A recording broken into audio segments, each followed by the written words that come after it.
ఏ పాపం ఎదురైనట్లు రామ దర్శనాన్ని కాంక్షించి సాధన చేయటం ఏంటి, రాక్షస దర్శనం లభించడం ఏంటి? తులసీదాస్కి ఏమీ అవగతం కావడం లేదు.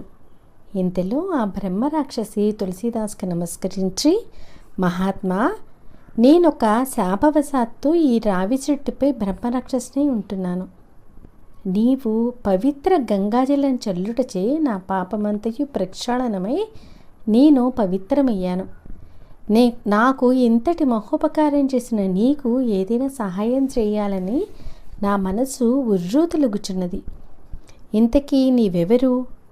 దేని నాశించి ఇక్కడ తపస్సును నడుచుతున్నావు అని ప్రశ్నించింది. తులసీదాస్ కొన్ని క్షణాలు మౌనం వహించాడు. తన గత జీవిత చరిత్ర పుటలు మనోనేత్రం ముందు తిరుగుతున్నాయి. ప్రసన్నవదుడై తన జీవిత గాథను